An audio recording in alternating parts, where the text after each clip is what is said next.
I'm Arjoba from Sanjavasi. This is the Rorschach, Georgia update from the 16th of April, 2026. Quick summary of what's going down in Georgia.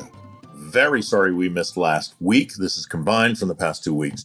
Biggest news in Georgia this week was the Hungarian elections. On Sunday the 12th, Hungary's longstanding leader Viktor Orban lost power in a landslide defeat. News rattled the ruling Georgian Dream, or Kotzebue party, as Orban served as their last major ally in the EU. They were so invested in his success that they even sent their own politicians to Hungary as election observers. Once the results became clear, Prime Minister Irakli Kobakhidze quickly pivoted. He congratulated the winner, Peter Magyar, while simultaneously thanking Orban for his years of support. Meanwhile, Georgian opposition celebrated. They see Orban's downfall as a hopeful sign in their own battle against an autocratic and corrupt regime.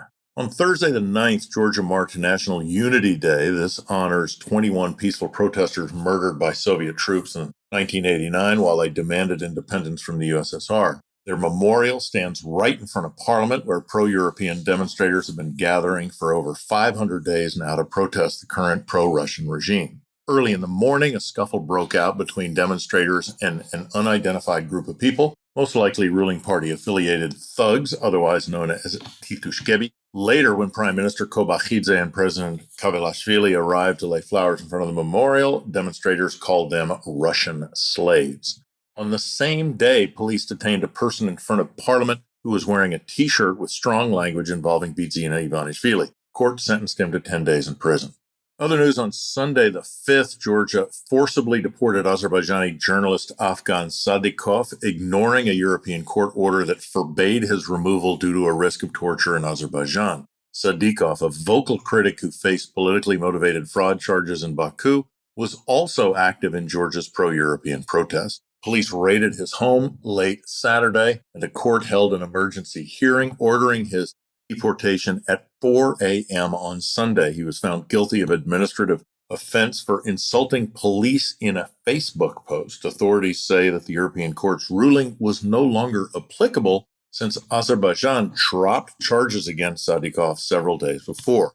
The deportation happened just a day before Azerbaijan's President Ilham Aliyev visited Georgia and met with Bidzina Ivanishvili, the founder of the ruling party and oligarch-in-chief. On Friday the 10th, Fox News published an article reporting that the Iranian regime is using Georgia as a primary hub to bypass international sanctions and fund its military operations. The piece mentions that while Georgia has traditionally been a U.S. ally, its recent shift towards Tehran is becoming problematic for American interests in the region. The article details how Iran has built an extensive infrastructure in Georgia, including religious and educational institutions that the U.S. Treasury identifies as fronts for the Iranian Revolutionary Guard. Additionally, dozens of Georgian companies, some linked to ruling party donors, are importing Iranian oil and paying in cash to avoid international banking restrictions. When Fox News reached out to the Georgian government for a response to all these statements, officials did not return calls or emails. Monday the 13th, a woman and her 18-year-old son were expelled from Abkhazia to Russia after taking photos with a Georgian flag at the entrance to Sukhumi, the capital of Georgia's breakaway region. Nina Bronik and her son, Timur Ugurov, arrived from Sochi, Russia, to visit relatives. When they stopped at the city's welcome sign for the pictures, locals saw the flag and reported them to the police. Later, the security service released a video of the two apologizing, saying they had not intended to offend anyone or question the region's sovereignty. On Thursday the 9th, Economy Minister Mariam Kvivrishvili signed an order to seize property from 5 families in Tbilisi's historic Abanatubani district. The government uses expropriation to clear land for a new cultural center named after the late Azerbaijani president, Haydar Aliyev. While 13 neighbors accepted buyout offers, these 5 families refused to sell their homes. Officials justified the forced takeover by labeling the project a necessary public need. This decision coincided with a visit of Ilham Aliyev, current president and son of Haidar. Monday the 6th, Georgia State Security Service arrested 5 people for defrauding Tbilisi's budget out of 1.3 million lari, over 1.3 million US dollars. These funds were intended to provide free meals to the capital's most vulnerable residents. Authorities detained current and former district officials and catering company representative for systematically falsifying beneficiary numbers to embezzle these funds. Since the program falls under municipal jurisdiction, Reporters asked Mayor Kaladze if he felt any responsibility for the oversight failure. Kaladze said he is only responsible for his own actions, and he would not even take responsibility for the actions of his own children. Wednesday the 8th, Prime Minister Irakli Kobakhidze announced that 157 energy companies have been pardoned 1 billion lari, which is around 370 million US dollars in accumulated fines. This decision applies to companies developing renewable energy projects that have fallen behind schedule. The waiver comes with a strict condition. If these companies fail to meet newly established deadlines, the original fines will be reinstated along with the new penalties. While some companies decline the offer, resulting in the cancellation of projects totaling 500 megawatts, the government expects the move to secure the completion of 1,500 megawatts of energy capacity. Last week, Salka municipality in southern Georgia had been quarantined due to a case of rabies discovered in stray dogs. This week, the same thing happened in Martvili municipality in western Georgia. On Tuesday the 14th, the National Food Agency confirmed a laboratory-verified case of rabies in the village Banza. Authorities immediately declared a quarantine in the area and vaccinated local animals. Officials are urging anyone who had contact with a stray dog near the Ori Nabuji supermarket in the village of Banza to seek medical attention for immediate vaccination. On Monday the 13th, a police officer fired several shots during a dispute at a car wash in Koda in southern Georgia. Conflict began earlier that night during an Easter feast where the officer and 25-year-old Erekle Dalakishvili first argued. The confrontation escalated at the car wash when the officer pulled his weapon and fired at the concrete floor. Bullet fragments ricocheted off the ground and lightly injured Dalakishvili. The prosecutor's office launched an investigation for making threats and causing intentional bodily harm, but authorities have not yet made any arrests. On Tuesday the 7th, police arrested Kenan Ismailov, brother of Marneuli's mayor, following a brutal group assault in the southern Georgian city. This arrest comes after a week of reported chaos in the region where the mayor's family allegedly used muscle to protect their business interests. According to civil activist Samira Bayramova, the trouble started over bread prices. She reported that the mayor's relatives artificially hiked prices and tried to force other local shopkeepers to do the same. When one businessman refused to comply, the mayor's brother and a group of associates reportedly beat him up. Bayramova went public with the story on Monday the 6th, urging victims and his family to speak to the media so that officials couldn't sweep the violence under the rug. Police have now officially charged Ismailov with group violence. Similar news, on Wednesday the 15th, 9 people attacked civil activist Nuruddin Nabiev in Bolnisi in southern Georgia. The attackers beat Nabiev after confirming his identity, causing facial injuries that required several stitches. Nabiev links the assault to his recent activism regarding local issues. He recently posted videos criticizing the high cost of medication and the lack of essential supplies in local pharmacies. So the local authorities sent the group to silence his complaints. On Tuesday the 14th, the National Bank of Georgia introduced new rules to protect senior citizens from financial fraud. Starting this September, banks will temporarily block high-risk transfers exceeding 500 lari, which is just below 200 US dollars, made by customers over the age of 60. These restrictions specifically target payments to gambling sites, investment platforms, and virtual assets.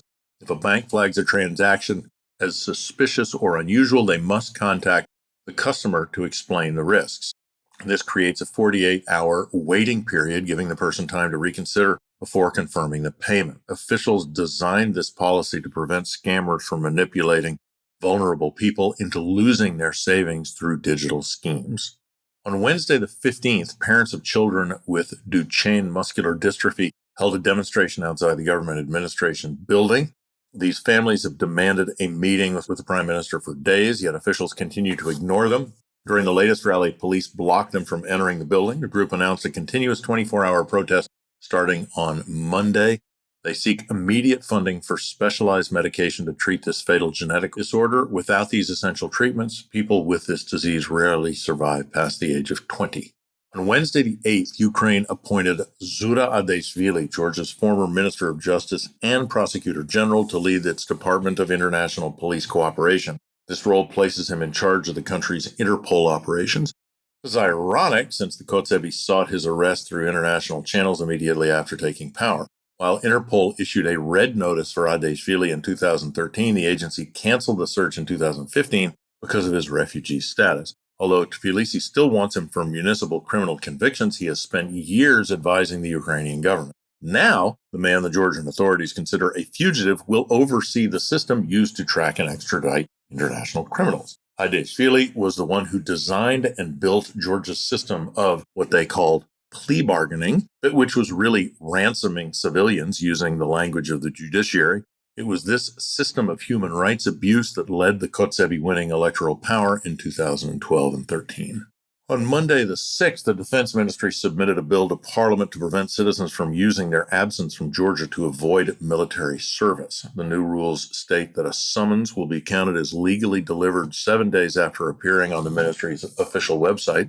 This change will force Georgians currently abroad to return to the country within 10 days of receiving summons to report for duty. By removing the requirement for a physical hand-delivered document, the ministry ensures that being outside Georgia no longer stalls the process or exempts citizens from obligatory military service.